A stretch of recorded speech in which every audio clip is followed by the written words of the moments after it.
Hello and welcome to the latest Clever Markets Technical Analysis Outlook for European energy markets, this time for the week starting 1st of April 2024. Well, it's the 1st of April, but I don't have any jokes for you except for the markets themselves. You are probably watching this on the 2nd of April because we did have the long Easter break last Friday and this Monday. And that is also perfectly reflected in the markets themselves, who have moved very little last week.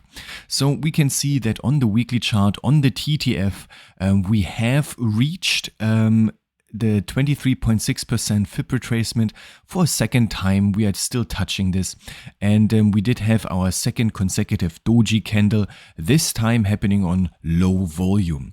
You can see the week before that we did have a high volume candle, doji candle, which simply means that both sides, the bulls and the bears, are equally convinced and they are tugging and pulling into like different directions just below this key level here.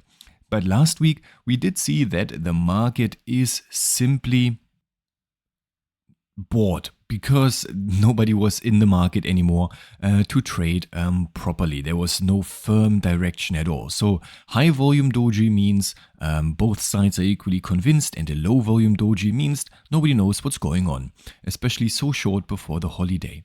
By the way, a break above the 23.6% FIB would really kick off a more sustained move higher. And can you see where this level lands? It is at a 30.29. And the 30 level is very important on the daily chart as well, because it does somewhat coincide with this peak what we have here. Then maybe a little bit also here in the 31 area, this peak that we have over there. And also, I don't have it on the chart right now, but the 100 exponential moving average is also in the 30 area. So all these levels are compounding, and a break above this would be absolutely meaningful. So on the daily chart, as you can see, like last week, we did move into this increasingly tighter range, almost a pennant, but we can't call it really a pennant because there isn't a steep uptrend that precedes the pennant. But overall, the idea remains the same. The market is moving into an increasingly tighter range due to indecision. So what I want to see earlier this week is either a break below 2609, which is the trough, and also the channel border, I almost forgot the word, and alternatively a move above 29.09 would lead to a move above 29.37, and then you would simply continue the uptrend. So what is also important is a break lower would simply undo the near-term uptrend, which is currently defined by the channel, and a break higher would simply continue the uptrend. I want to show you one more thing, and that is the Ichimoku cloud. And you can see we are now moving into it as well, and if we were to break above it, then we would also have made it past the 30 level, which is another very important medium to long-term bullish trigger. But here's the thing. The good thing with TA is we are not trying to predict the markets here. We are simply saying what needs to happen in order for the uptrend to continue or for the bears to gain control. That is all we are trying to do here. Right now, the bias is still marginally more bullish. That's simply because the trend is in place until there's irrefutable evidence that it has changed. And also, trend momentum tools, although they have flattened out, here the MACD has flattened out, the momentum tool, we are still bullish. So that's why the overall outlook is still bullish as well. We can see that the stochastic hasn't done much at all, but that's simply due to the tighter and tighter range.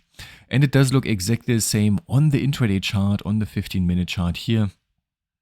Because last week we did break above this descending channel, and first we did started to form like higher highs and higher lows, and it did look really promising for the intraday bulls. So the market switched from bearish to bullish instantaneously. But what happened last Thursday, the last day of the week, we moved sideways. So For now, the sideways range is defining the intraday neutrality.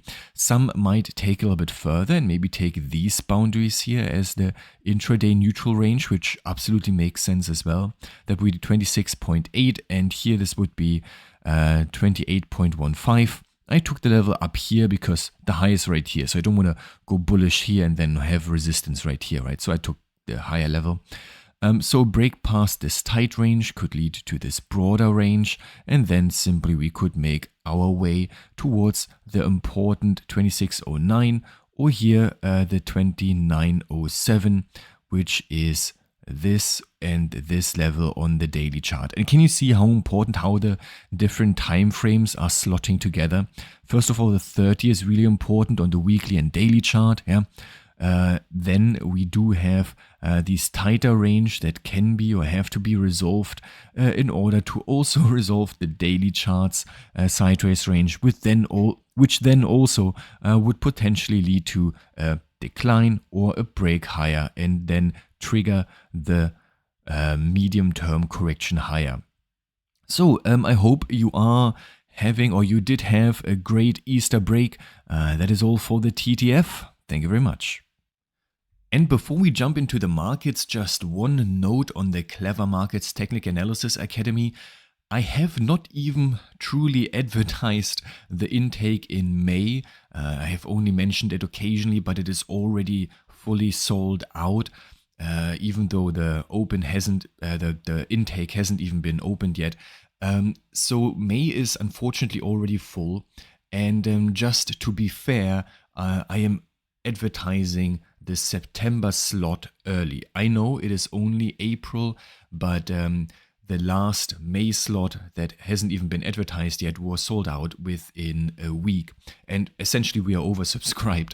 So in fairness, I'm giving everyone a fair warning now. If you are interested in the Clever Markets Academy, then please consider talking to me. If you're still unsure, send me a DM or a message on hello@clevermarkets.com so we can figure out if the September intake is the right thing to do for you. I know it is very early and a lot of you are not planning the education that far ahead, but I encourage you to do it in this case because if March and May are any indication, then the September will be gone very, very soon as well. All right, let's move over to the markets. All right, and now it is time for EUAs, European Carbon Emission Certificates. And we all know that over the past couple of weeks, maybe even months, the TTF, EUAs, and coal have been very, very closely correlated. So it is important to understand, if you're trading TTF, to know what's going on the EUAs and vice versa. So the two are moving in tandem at the moment. So we can see that on the weekly chart, the mid-term outlook is, or even the long-term outlook is still bearish below these two trend lines here. We can see that a downtrend has been accelerated once. And we are now correcting higher. So the occasional correction higher, absolutely normal. That does happen all the time. And now the question is, how high can it go? So we are now testing resistance at a 38.2% FIB retracement, which is 62.6. And we see that we did have almost a gravestone doji. So for a gravestone doji, we wouldn't want to see the lower wick, but the idea is kind of the same. The market pushed higher, failed, and we ended the week where we started. So you can see we moved almost exactly to the 50% retracement, which is kind of good. So I believe overall, looking at the tools, I can see that okay, we did get a preliminary bullish signal on the MACD. Usually I'm very skeptical of these preliminary MACD signals, yeah. But in this case, yeah, also stay skeptical. But this is one bullish indication. We see that the stochastic is making no attempt at moving lower at all. So we are still heading higher. That is good. Volume is solid. The only thing that's still bearish, of course, is the 8 and 12 exponential moving average. But overall, it almost seems as if we could make it above 38.2% FIB at 62.6. Not immediately, but eventually. So what does it mean, not immediately, but eventually? Well, for that we go onto the daily chart, and here we can see, okay, we are making lower peaks and almost lower troughs on the stochastic. The market is topping out clearly. So we could make it to the 58.8% FIPS support level, which is the channel border and also this most recent trough. So I expect the market to maybe go a little bit lower, maybe a little bit sideways, but definitely not up immediately.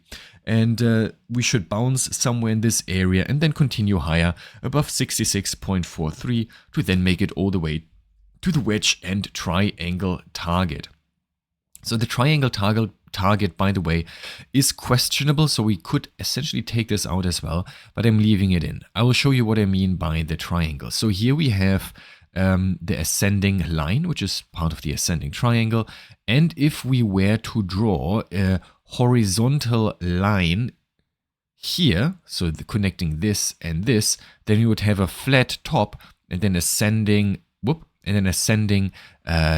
trend line. So this is an ascending triangle overall, and we have generated this target up here, but the target in itself is undone because we did move below it. So it does undo the target, but it doesn't mean we can't move higher still. Okay, so we can still move higher.